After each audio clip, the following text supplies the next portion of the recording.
Hello, and welcome to the Canoo virtual media session. My name is Gomez-Koizumi, and I am the Vice President of Communications at Canoo. So today we have a really special treat for you. In fact, I'm so excited because we are going to be unveiling for the first time ever our pickup truck. And to present the vehicle, I would like to introduce our Executive Chairman, Tony Aquila. And he'll be joined by Brian Biniak from Connected Travel. Tony's got extensive experience creating and leading high-growth companies and public companies. He'll be joined by Brian Biniak, who is the CEO and founder of Connected Travel, which is a connected vehicle and application platform service company. It's the auto industry's first consumer application system to gamify the driving and riding experience. Please welcome Tony and Brian.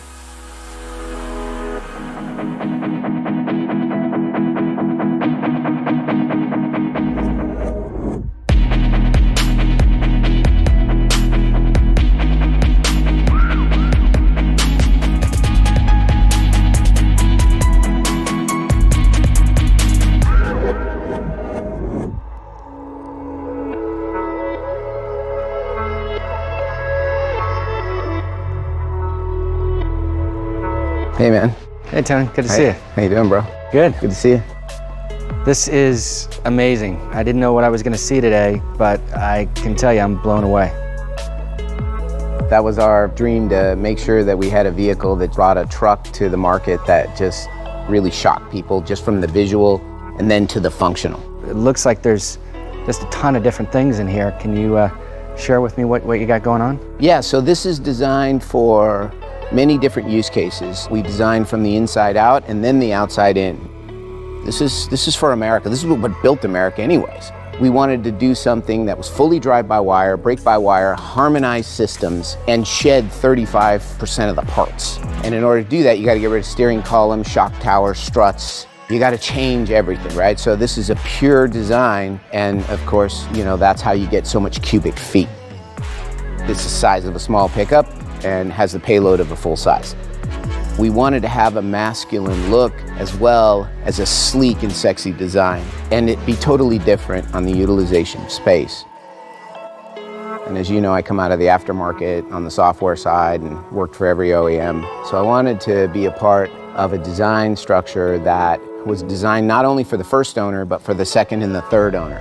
People want a return on capital. And in order to do that, you have to have a lot of modularity.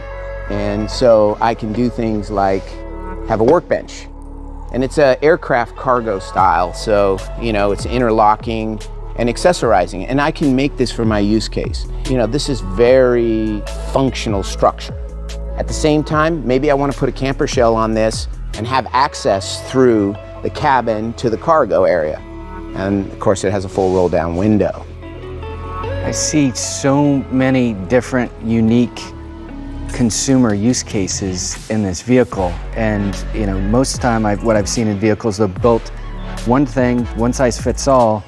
This seems like there's so many different types of business people or working people or consumers that could adapt what I see here to their own lives. Let me show you one use case that I think is pretty powerful.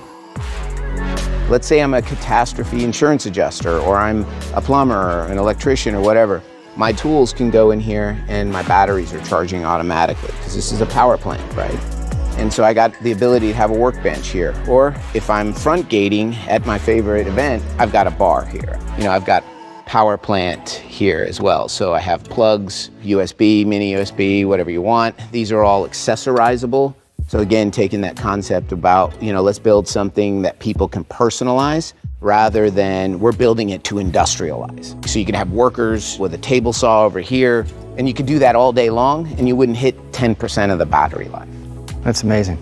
Looks like I can rack up all my gear inside of there and I don't have to take it out at the end of every day. I can just, it's charging and yeah. That's 28 minutes a day. And so what we wanted to do is give that time back to the company and to the people. So that's just one example of a use case. Another one is the way you can ingress and egress out of the vehicle, which is really important.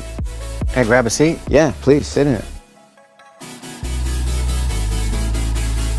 Now notice how you're not like snaking in around a steering column.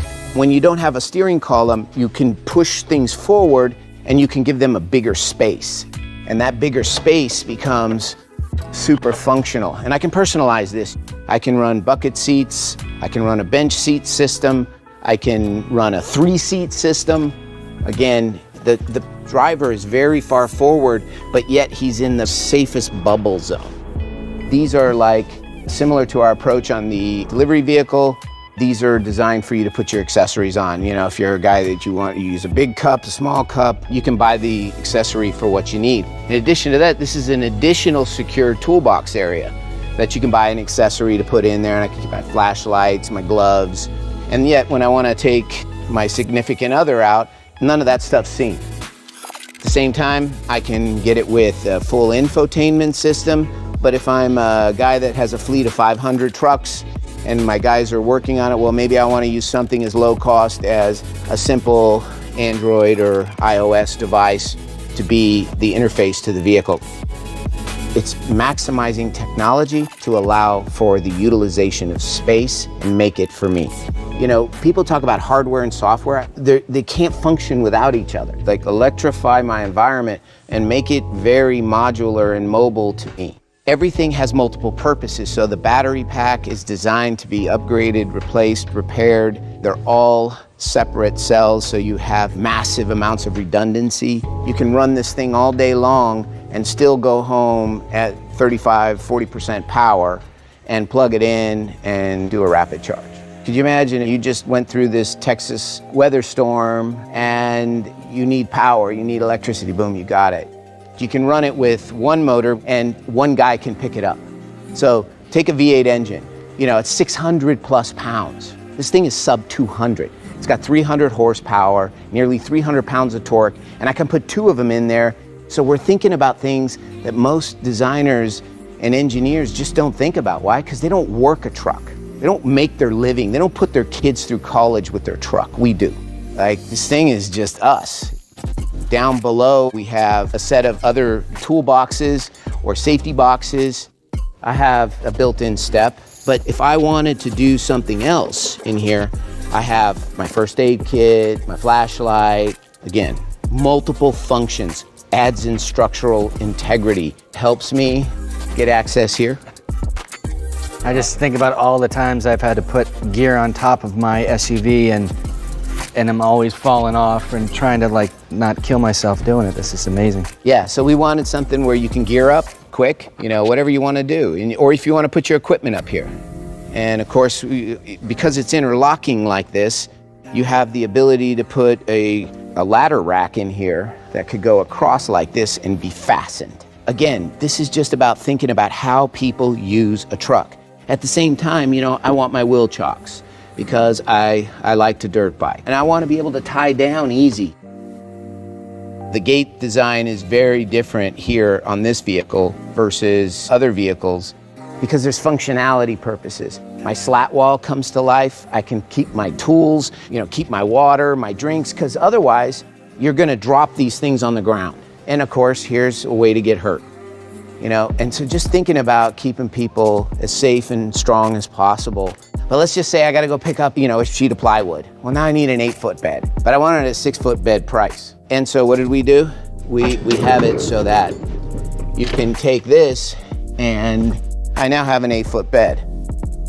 And then of course I want to go back down to a 6-foot bed, just put it away and off I go. You know, I'm back to work. You know, we put as much thought into this truck bed that most people put into an entire car. We want to be clear, when the working person sees this, they go, I can have a better quality of life with this vehicle, and I can get a return on capital. And every one of these areas is a space to create a return on capital, which is why we spend so much money to develop the most intelligent bed. And so what we want to do is be able to give you access to the data platform. I'm selling it to you, and I said, hey, look, take a look at the data. You pull down the data, it auto-calculates the wear and tear on everything, and it tells you, here's what you need to do if you want to get another 200,000 or 300,000 miles. And that dictates what you should pay. Because we should be able, with technology, right? We should be able to price it to the exact miles driven, and the way those miles were driven. At the same time, let's say I work it and I damage this is easy to replace. It's easy to repair. You got to build something for the second owner. Why? Because you actually then care about the first owner, because he's going to be able to sell it for what it's worth. You know, we spend a lot of time on things that most people would think silly, like the quality of the hinges. The worst thing I hate on second vehicles is sagging hinges. I hate that. You open that door and it doesn't feel solid, you know, it's going to hit the residual value. Hey, one of the things you shared that was impressive to me is that you've got this unbelievable range of features in the vehicle, and most of the time when people get a vehicle like that, the assumption is the cost of maintenance are going to go up. And it sounds like the way that you've designed it is the exact opposite. You get more, but to service it or maintain it is actually less. So the environmental considerations surrounding this vehicle is very different than any other vehicle that's out on the road today. So what do you think? It's amazing. I really appreciate the opportunity to come in. This is a fantastic vehicle, and I really think it's going to transform the experience for everybody. And I can tell you that I want one, and my wife will want one, my kids will want one, so thank you. Thanks for being the first person here that got to see it. I mean, it's a special day for us, and that gave me goosebumps. I'm so pumped.